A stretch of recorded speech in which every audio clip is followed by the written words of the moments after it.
ኢትዮጵያ በዘመናት በዘለቁ የታሪክና የፖለቲካ ለመግባባቶች ምክንያት ሀገራዊ ችግሮችና ለመግባባቶች በዘላቂነት እየተፈጠሩ ይገኛሉ። እኒህን ጉዳዮች ለመፍታት ደግሞ ከተለመደው የሕግና መመሪያ አሰራር በወጣ መልኩ መፍትሄ ለማምጣት ሀገራዊ የምክክር ኮሚሽን ተቋቁሟል።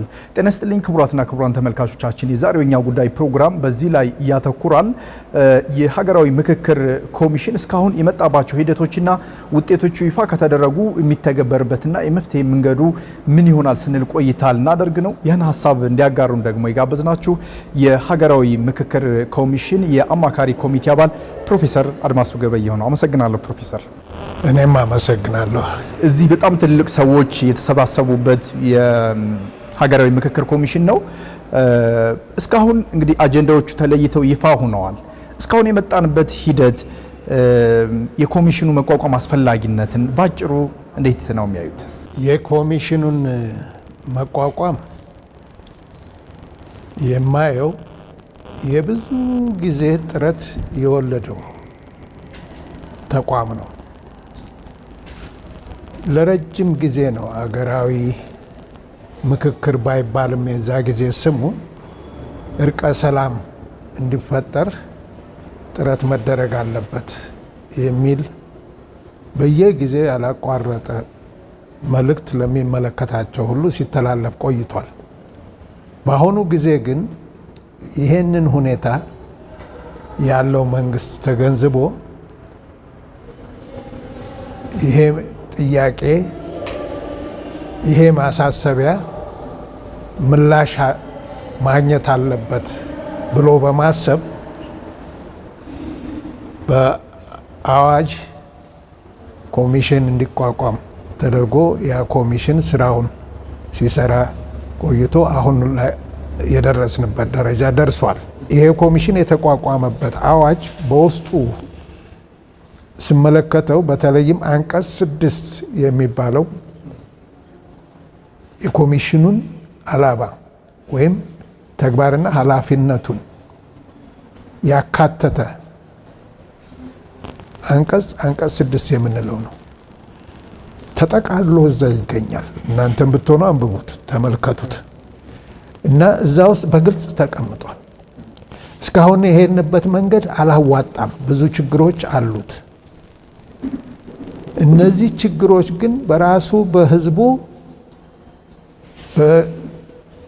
የችግሩ ባለቤት የችግሩ ወላፈን በሚያሰቃየው በሚጎዳው በራሱ በህዝቡ ተሳታፊነት ነው መጀመሪያ ያለበት ተብሎ ድፍን ኢትዮጵያን የሚያዳርስ ቢያንስ በወረዳ ደረጃ ባሉ የተለያዩ ባለድርሻዎች ተጀምሮ እስከ ፌዴራል ባሉ በሚመለከታቸው ባለድርሻዎች በተጨመሩበት በተጠቃሏል። በተለይ በኮሚሽኑ በአዋጅ እንደመቋቋሙ ገለልተኛ ሆኖ የመስራት ሂደቱ እንዴት ነው የሚለውን ጥያቄ እንዲመልሱልኝ አስቤ ነው። ገለልተኛ ነው ገለልተኛ ባለም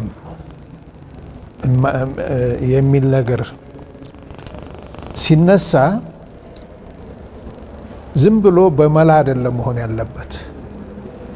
አዋጅ ወጥቷል። በአዋጁ ውስጥ ኃላፊነት ተሰጥቶታል። ተግባሮች በደንብ ተዘርዝረው ተቀምጠዋል። በነዛ ነው መለካት ያለበት። በዛ በአዋጁ ውስጥ ከተሰጡት ኃላፊነቶች፣ ተግባሮች፣ ስልጣኖች ምንኛውን አጓደለ ነው የሚባለው። እንግዲህ በእኔ በኩል እስካሁን ያጓደለው ኮሚሽኑ ያጓደለው ነገር አይታየኝም። እንደውም ከጠበቅኩት በላይ በተለይም አካታችነትን በተመለከተ የኢትዮጵያ ማህበረሰብ ኢትዮጵያ ሕዝብ እንዲካተት ጥረት አድርጓል እና ይሄ ጥሩ ነገር ነው። እንግዲህ በማካተቱ ሲሄድ አንዳንድ አካባቢዎች የተሟላ መካተት እድል አላገኙም። በትግራይ አካባቢ በተወሰነም ቢሆን በአማራው ክልል እንደዚህ አሉ። ይሄ ግን ከኮሚሽኑ አቅም በላይ የሆነ ችግር ነው። በጣም ትልቅ ሙከራ ተደርጓል ይሄ እንዲሟላ። አለበለዚያ ግን የተሰጡት ኃላፊነቶች ተነክሰው የተሰጡት ተግባራት በጥንቃቄ አከናውኗል። ኃላፊነት እንግዲህ ይሄው ነው። ሌላ መለኪያ የለኝም። ማንም ሊኖር አይገባም። ብዙ ጊዜ የሚፈራው መንግስት አካባቢ ነው። መንግስትም ይሁን የውጭ ወገኖች ጣልቃ የገቡ አላየሁም፣ አልሰማሁም። ከመጀመሪያ ጀምሮ ተለይተው ይፋ እስኪደረጉ ያሉበት ሂደት ምን ይመስላል? አሁን የገለጹትን የሚያሟላ ነው ወይ ፕሮፌሰር? የአጀንዳዎች ምንጭ ህዝብ ነው። አንደኛ ቅድም እንዳልኩ በወረዳ ደረጃ 10 አንዳንድ ጊዜም 11 የሚሆኑ ባለድርሻዎች ተሰባሰቡት። 11 የሚሆነው ብዙ ጊዜ ከአካባቢያቸው ከመኖሪያቸው ተፈናቅለው ሌላ ቦታ ያሉት ወገኖች ሁሉ የተሳተፉበት ነው።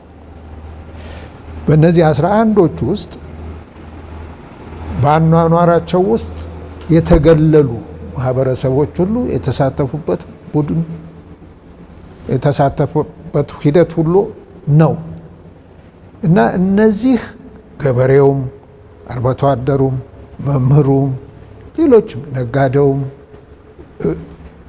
የእቁቦችም እድሮችም የተሳተፉበት ነው። ይሄ ከስር ከመሰረቱ ከህዝቡ ከባለቤቱ ነው የጀመረው። ይሄ እየቀጠለ በወረዳ ያሉት ባለድርሻዎች ብቻ ሳይሆን ክልሎችም ከክልሎችም አልፎ ደግሞ እንደገና ፌዴራልም የፌዴራል ተቋማት የተለያዩ ተቋማት ሁሉ ተሳታፊ ሆኖበታል። እነዚህ ብቻ አይደሉም። ግለሰብ በግለሰብነቱም እዚህ ፖስታ የለችም መሰል እዛች ድረስ በግል አስተያየታቸውንም የሚያስቀምጡ በፖስታም በስልክም እዚህ ኢትዮጵያውያን ብቻ አይደሉም ማለት እዚህ ያሉ ኢትዮጵያውያን ብቻ አይደለም፣ በውጭም የሚኖሩ ኢትዮጵያውያን ሁሉ ለዚህ አጀንዳ አስተዋጽኦ አድርገዋል። ይህ አጀንዳ ተሰባስቦ አዋጁ ላይ የተሰጡት ዓላማዎች የሚመለከት በተለይም አንቀጽ 6 ያልኩ ላይ ያሉትን የሚመለከቱ የትኞች ናቸው ብለው በደንብ አንጠርጥረው ለይተው ያንንም ደግሞ ለእኛም ማሳወቀውን እኛም አይተን አንጠርጥረን ክንውኑን የዳሰስንበት ሁኔታዎች የተደጋገሙ ሁኔታዎች አሉ። ያንን ተሰጠንን ኃላፊነት ተወጥተናል። ከዚህ በኋላ የመጨረሻውን አዋጅ አንጠርጥሮ በደንብ አበጥሮ አስተካክሎ የማቅረብ በአዋጅ የተሰጠው ኃላፊነት ለኮሚሽኑ ምክር ቤት ነው። 11ዱ ኮሚሽነሮች ያሉበት ምክር ቤት ማለት ነው ኃላፊነቱ። ይህን ኃላፊነት ለመወጣት ግን ያላደረጉት ጥረት እኔ እንደው ይሄ ቢሆን ኖሮ የሚጨምረው የለኝም።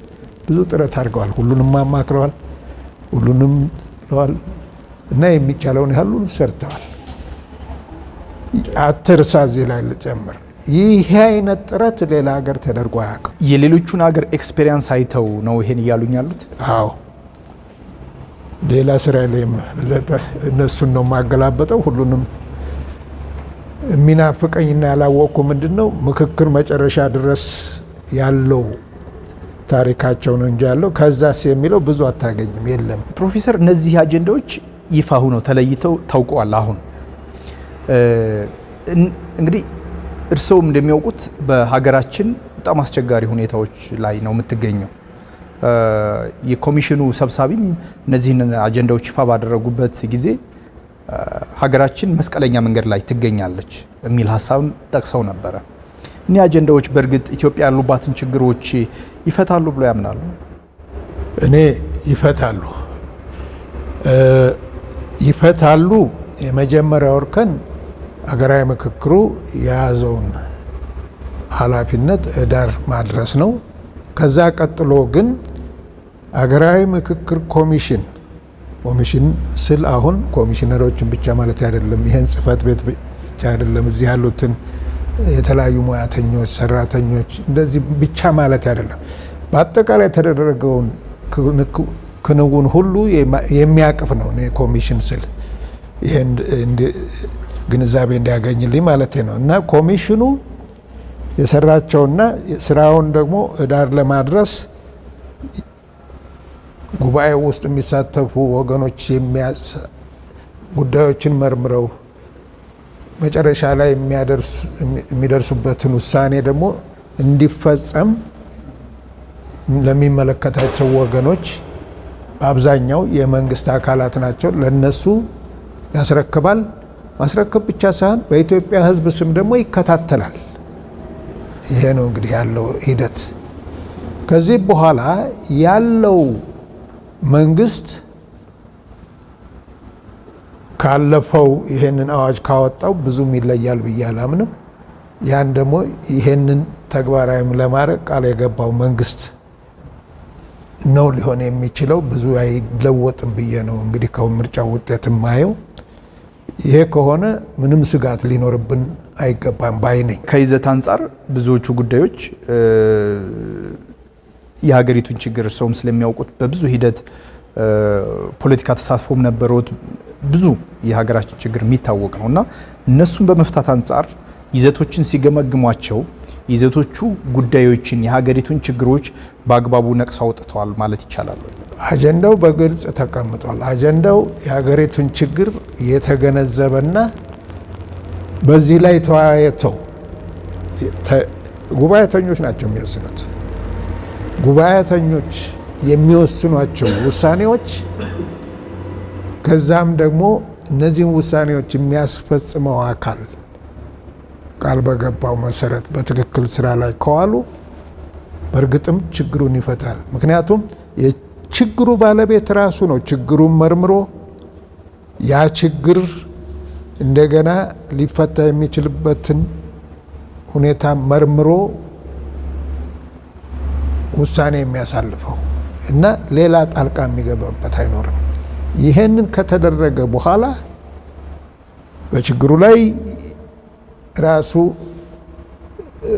ተጎጂ የሆነው እንደገና ደግሞ ለችግሩ መፍትሄ ይሄ ይሆናል ያለው ያው አካል ማለት ነው፣ ተጎጂው አካል ይሄንን ደግሞ መፍትሄ ይሆናል የተባለውን ይሄን ተግባራዊ ለማድረግ ቃል የገባው ወገን ስራ ላይ ካዋለው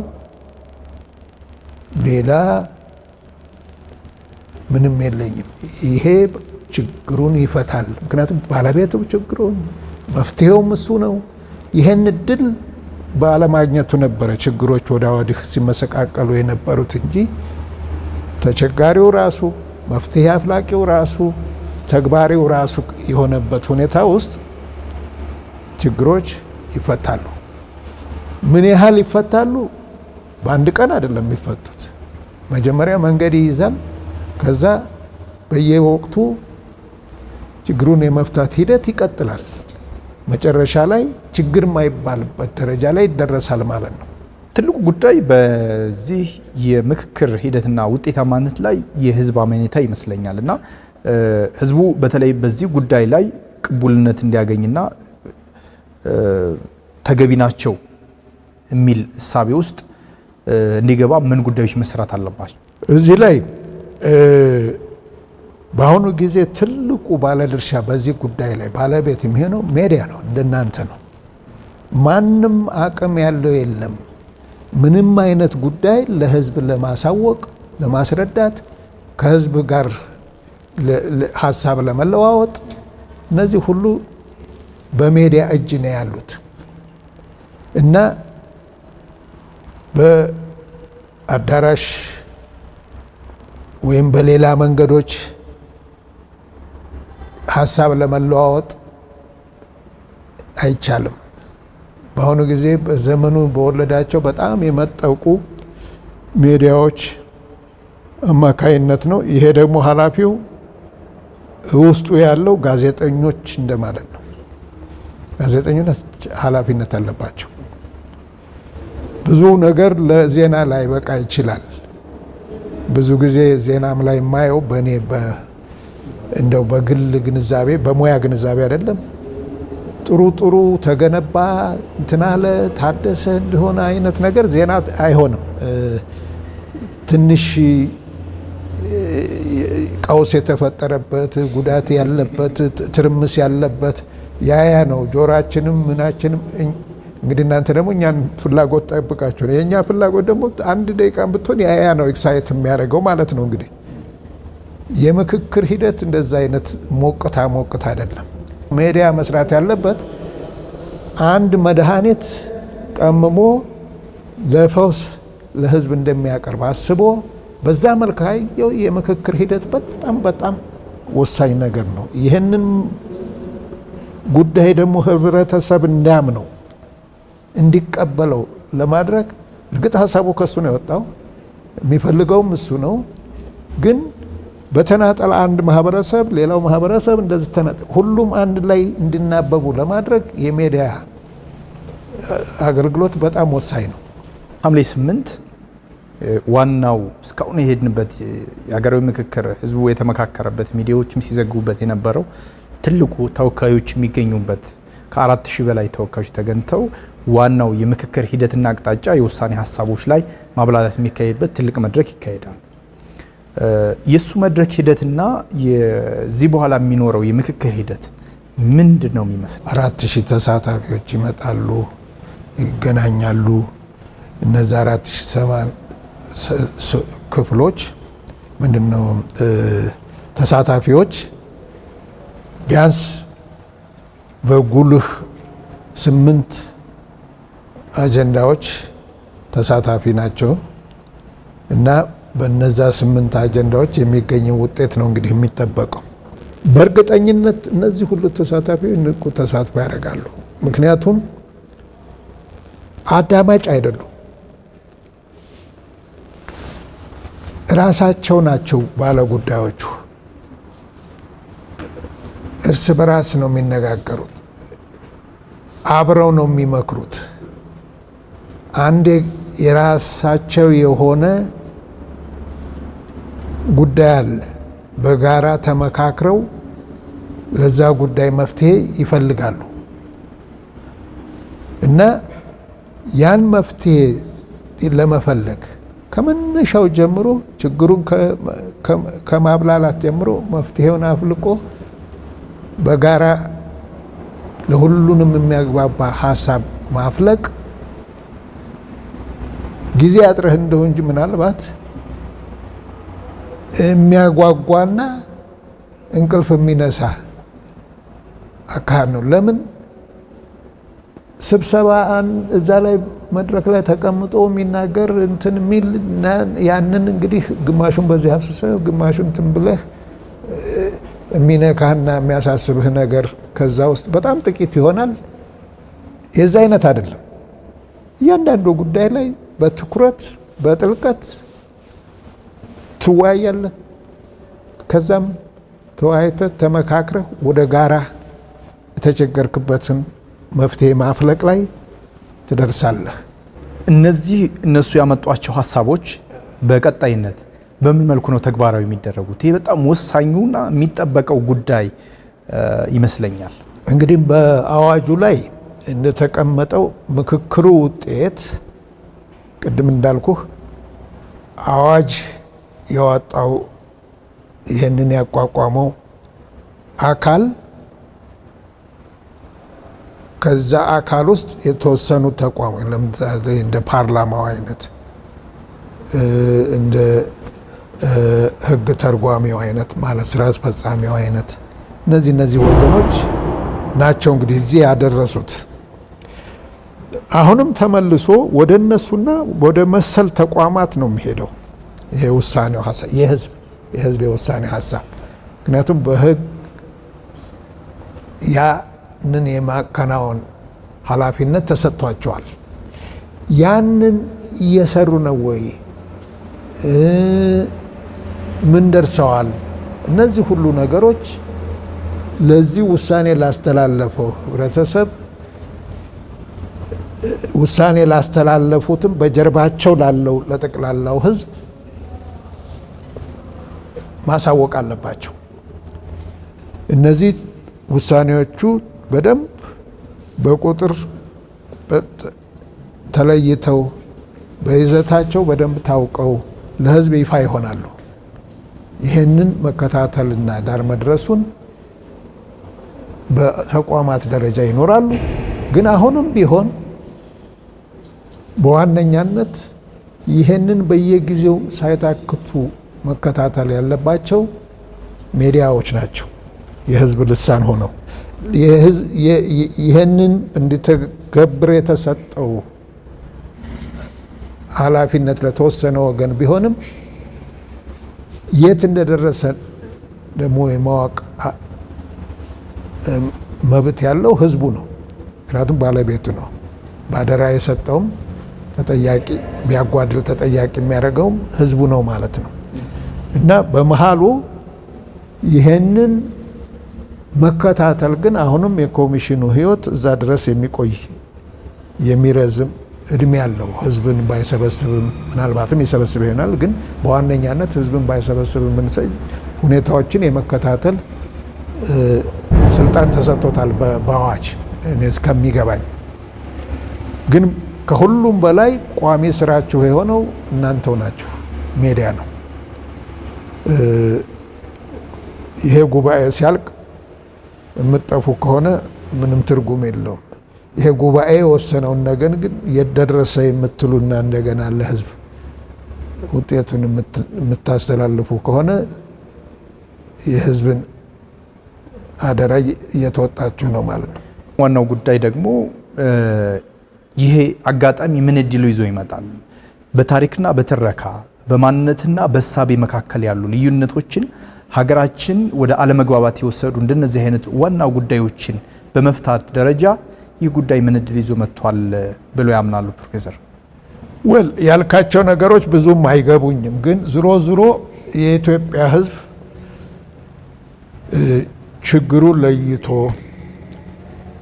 ከዛ አልፎ ደግሞ ለችግሩ መፍትሄ ይሆናል ብሎ ያንን የጋራ የሚስማማበትን ጉዳይ ካሳወቀ መፍትሄ የሚያገኘው ደግሞ ይሄ ቢሰራ ነው ብሎ ለይቶ መልእክቱን ይህን መፈጸም ወዳለባቸው ካስተላለፈ ቅድም የደረደርካቸው ችግሮች በሙሉ የማይፈቱበት መንገድ አይታየኝም። ለዚህ ግን ጥረቱ በተወሰኑ እጅ ነው መደረግ ያለበት። የተወሰኑ ወገኖች ይህን ነገር ስላከናወኑ እኛ ያልፍንድናል የሚል አስተሳሰብ ካለ ትክክል አይሆንም። ሂደቱ ራሱ እንደው ምን እድል ይዞ መጥቷል ለኢትዮጵያ ነው? ሂደቱማ የኢትዮጵያን ህዝብ ዳር እስከ ዳር በአንድ አቅጣጫ በአንድ ክንውን ዘርፍ ማለትም በምክክር አንድ መፍትሄ ለማግኘት እየተንቀሳቀሰ ነው። ይሄ መልእክት ለወደፊትም ቢሆን ምንም አይነት ችግር ቢፈጠር መፍትሄው ምክክር ነው የሚል ድምዳሜ ላይ ያደርሰናል። ሌላ ሊሆን አይችልም። በእንደዚህ አይነት ሂደት ደግሞ እስካሁን ድረስ ያልነበሩ ወደፊት ግን ቢፈጠሩ ተመልሶ እንዲህ አይነት ችግር እንዳይገጥመን ያደርጋሉ የሚባሉ ተቋማት እንዲፈጠሩ ሊወስኑ ይችላሉ። ይህንን አደራ ተቀብለው ወደፊትም እንዳውም ምክክር ባህል እንዲሆን ጭምር የተወሰነ ወቅት ስራ ሳይሆን ባህል እንዲሆን በየጊዜው ሊፈጠሩ የሚችሉትን ችግሮች ሊከላከል እንዲችል ከተፈጠሩም መፍትሄ እንዲኖራቸው ማድረግ የሚችል የምክክር ባህል እንዲኖረን የመጀመሪያው አስኳል ሆኖ ሊያገለግል ይችላል እንጂ በዚህ ላይ አርቆ የዘላለም ችግራችን ወይም ወደፊት የሚከሰተው ሁሉ ይፈታል አይደለም። መነሻ መድረሻ ግን መልሶ እንዳይከስም አድርጎ ራሱን መፍጠር የሚያስችል ውሳኔ ያሳልፋል ብዬ አምናለሁ።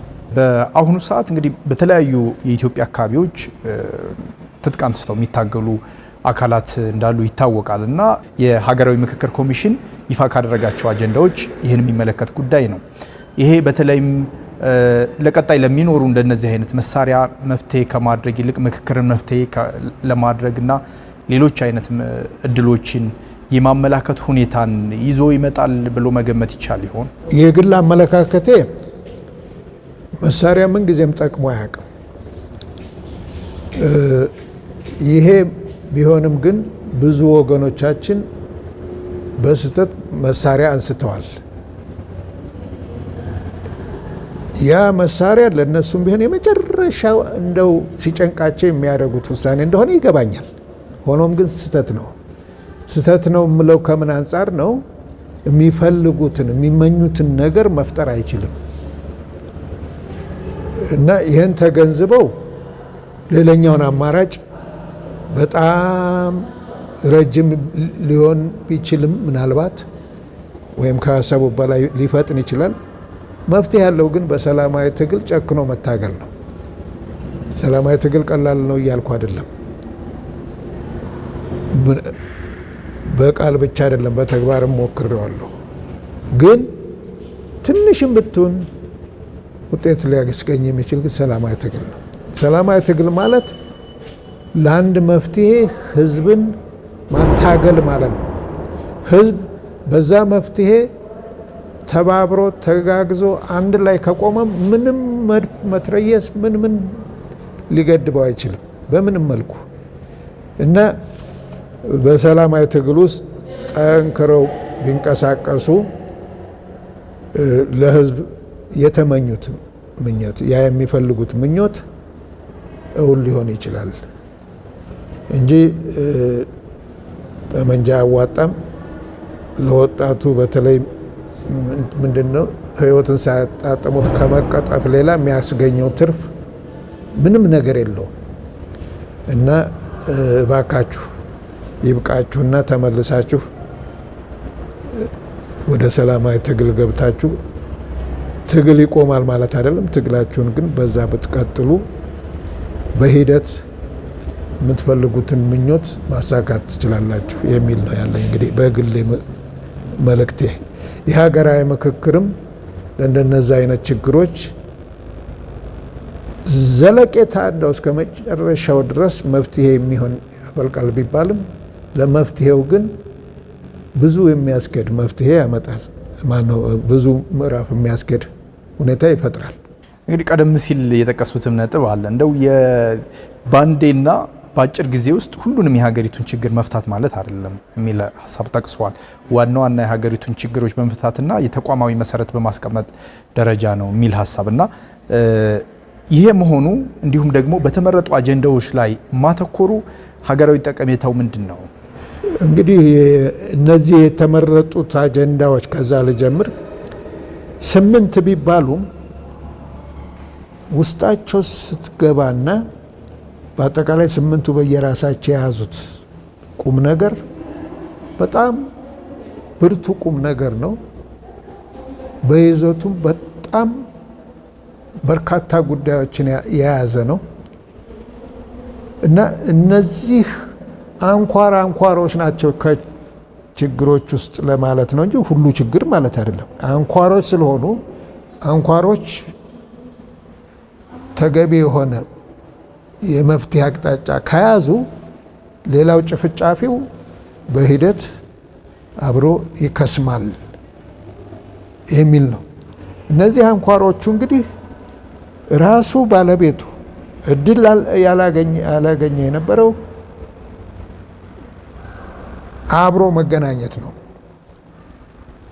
እዚህ ጉባኤ ላይ የሚገናኙ ወገኖች ምንም ሌላ አይነት መንገድ ብታስብ እንደዚህ መገናኘት ቀላል አይደለም። እዚህ አዲስ አበባ ብቻ ያሉ ሰዎች ቢሆኑ ወይም ከጥቂት አካባቢ ብቻ ቢሆን ይህንን በአንድ በ15 ቀን በወር ልታከናውነው ይችላል። ድፍን ኢትዮጵያን ነው ግን አሁን ድፍን ኢትዮጵያን ያገናኘ ነው። ይሄ ሁሉ ጊዜ ይሄ ሁሉ ውጣ ውረድ ሁሉም ከለከለ ስራው ተነስቶ በተለያዩ ጉባኤዎች እየተገናኘ በጉዳዮች ሲነጋገር ቀጣዩን ነገር የሚቀጥሉለት ደግሞ ተወካዮች እየመረጠ ይህን ሁሉ ሲያደርግ ብዙ ለፍቷል፣ በአካላዊም አእምሯዊም ልፋት ያረፈበት ኢንቨስት የተደረገበት ሂደት ነው ይሄ እና ይሄ ሂደት በእርግጠኝነት እዚህ የሚመጡ ሰዎች ከየአቅጣጫው ጉዳዩ በጣም ያሳሰባቸው አንድ ነገርማ ሳናገኝ እንደውም አንበታተን የኢትዮጵያ ሕዝብ እንዲተገናኝተን የሚል አይነት በውስጣቸው ያዘሉት ስሜት እንደሚሆን ነው ማምነው። ለአንድ ሁለት ቀን እንኳን አንዳንድ ስብሰባ ስናይ ይነሽጠናል። እንደዛ ሲመክሩ እንደዛ ሲጨነቁ እንትን ሲሉ ስናይ ይህ አይነት ነገር እያለ እንዴት ኢትዮጵያ እንደዚህ አይነት ምስቅልቅል ገባች የሚል ነገር ይሰማሃል። እና ይሄ ሂደት ራሱ ብሎም ደግሞ መጨረሻ ላይ የሚፈጥራቸው ቅድም ያልከው ቁም ነገር አለ ተቋሞች። ምክንያቱም ሌላው ሁሉ ወደ የቤቱ ሊመለስ ይችላል። ተቋሞቹ ግን እነዛ ተሰባስበው የሚጠቁሟቸው መሆን አለባቸው ብለው የሚጠቁሟቸው ተቋሞች ግን ጀምረው የጎለበቱ አቅም እያገኙ ብዙ ችግር የሚፈቱ ሊሆኑ ይችላሉ እና በዛ ነው ለግለሰቦች አይደለም አደራህን የምትሰጠው ወይም ለእንትን አይደለም። በተቋማዊ ሲሆን ቀጣዩ ሁሉ እየተረከበ ከነበረበት የበለጠ እያጠናከረ እንዲጎለብቱ እያደረገ ይቀጥላል እና ያንን ማድረግ ይቻላል። ወደ ኋላ የሚመለስ ነገር የለውም። ነገር ግን ወዳውኑ እንደው ሁሉ ነገር ተአምር ሆኖ ይደረጋል አይደለም። አቅጣጫ ይዛል፣ መልክ ይዛል፣ ስርዓት ይዛል እና በዚህ መልኩ በጣም እተማመናለሁ። ፕሮፌሰር እንግዲህ ኢትዮጵያ ችግሮቿን በዚህ መልኩ ለመፍታት እየሄደችበት ላለችበትና እየሞከረች ያለችበት ርቀት በተለይ ለጎረቤት ሀገራት ምን ትምህርት ሊሰጥ ይችላል ብሎ ያስባል? በትምህርትነቱ በጎረቤት አገራት ብቻ አይገደብም። መቼም አንድ በጎ ነገር ቀድሞ የሚደርሰው ጎረቤት ነው ከማለት አንጻር ልክ ነው። ምንድን ነው ከኢትዮጵያ የሚገኘው ትምህርት? ቅድም ያልኩ ነው። በየአካባቢው ያሉ ይህም ችግር በግልጽ የሚታይባቸው ሀገሮች እዛ ላይ ያሉ አመራሮች ድፍረቱ ሊኖራቸው ይገባል። ከህዝብ ጋር እንመካከር፣ ህዝብ እርስ በራሱ ይመካከር የሚል አመቺ ሁኔታ የመፍጠር ድፍረቱ ሊኖራቸው ይገባል። ያቺ ምዕራፍ ወሳኝ ናት። አለበለዚያ እንደዚህ ላድርግ ብትል እንደ ወንጀል ነው። ህዝብ በዛ መንገድ ሳይኖር ቢባል ለጸጥታ አስከባሪውም ለምኑም ትርምስ ነው የሚሆነው። ስለዚህ በመንግስታቱ ላይ የመጀመሪያው ኃላፊነት አለ፣ በሩን መክፈት። እዛ ላይ ጥረቱ የራሱ ይሆናል። ከዛ የሚፈጠረውን ከእንደዚህ አይነት የሚፈጠረውን የጋራ የሆነ የምክክር ውጤት ተግባራዊ ለማድረግ ደግሞ ሁሉም የሚችለውን አስተዋጽኦ ማድረግ አለበት። እነሱ ናቸው የተመካከለው፣ እነሱ ናቸው የሚሰሩት ተብሎ የሚተው አይደለም። ያ ከሆነ ደግሞ ተበላሽ። ለምን አብረው ተመካከሩ? ባለቤትነትን ለማጥበቅ ነው አንዱ ሂደቱ እንትን የሚለው ባለቤቱ የዚህ እኮ እኔ ነኝ እንዲባል ነው። እና ይህ አይነት ትምህርት ይሰጣል። አሁን ምልል ለሌሎችም ሀገሮች ከምክክሩ በኋላ ምን እየሆነ ነው የሚለውም ኦልሬዲ በአዋጅ ውስጥ የተጠቆመ ነገር ነው እና ለሪፖርትም ለምንም ይገኛል ማለት ነው መረጃ። ፕሮፌሰር የኔ ጥያቄዎች እነዚህ ናቸው። የሚጨምሩት ካለ እናዳምጥና መልእክቶን እናጠቃል። የኔ አሁንም ባደረግነው ቃለ ምልልስ ውስጥ እንዳረሳ እያልኩ ጠበቅ የማደርገው ነገር ነው። አሁንም ይሄ ሀገራዊ ምክክር በሰላም ተጀምሮ በሰላም አልቆ እንደገና የተደረሰበት ውጤት ተግባራዊ እንዲሆን በሚደረገው ሂደት ለዕለትም ብትሆን ሚዲያው ሊነጥለው አይገባም። አለበለዚያ መሰማማት የት ደረስክ ምን ሆንክ የመባባሉ ነገር ይፈጠና መቆራረጥ ይመጣል። ይሄንን ሰንሰለት አጥብቆ እውን አድርጎ የሚዲያ ፖሊሲ ቀርጾ ይሄ ህዝብ የለፋበት ህዝብ ተስፋ የጣለበት ነገር ጥሩ ውጤት እንዲያመጣ ጥረቱ እኛ ጋር እዚህ አካባቢ ከተሰባሰብን አይደለም። እዚህ ያሉ ኮሚሽነሮች፣ እዚህ ያሉ ኤክስፐርቶች፣ እዚህ ያሉ አማካሪዎች ዋናው ነገር ምክክሩ እስኪያልቅ ድረስ ነው ኃላፊነታቸው። ከዛ በኋላ ግን የማይቋረጥ ኃላፊነት ያለው ሚዲያ ላይ ነው። ምክንያቱም ከዚህ የተረከቡት ምን አደረጉት ምን ደረሰ የሚለውን የዚህን ፍጡር ህይወት መጀመሪያውን ብቻ ሳይሆን እኛ ጀማሪው ላይ ያለ ነው። ቀጣይ ህይወቱን ሚዲያ ነው የሚያሳውቀን። ክቡራትና ክቡራን ተመልካቾቻችን የሀገራዊ ምክክር በተለይም ከጅማሩ አንስቶ በቀጣይ ተተግብረው ሀገራዊ መፍትሄ እንዴት ሊያመጡ ይችላሉ ስንል ቆይታ ያደረግንበት የኛ ጉዳይ ፕሮግራም ይህን ይመስል ነበር። በቆይታችን ደግሞ ሀሳብ እያጋሩን የቆዩት የሀገራዊ ምክክር ኮሚሽን አማካሪ ኮሚቴ አባል ፕሮፌሰር አድማሱ ገበየሁ ናቸው። ለሰጡን ጊዜ ላካፈሉን ሀሳብም በጣም አመሰግነውታለሁ። እኔም አመሰግናለሁ። ክቡራትና ክቡራን የዛሬው የኛ ጉዳይ ፕሮግራም ይህን ይመስላል። ፕሮግራሙን አንዷለም አዘጋጅቼ ወደ እናንተ አደረስኩ። ከካሜራ ባለሙያዎቹ ሙሴ አለማየሁና ጥበቡ ከበደ ጋር በጋራ በመሆን ነበር። ጤና ይስጥልኝ።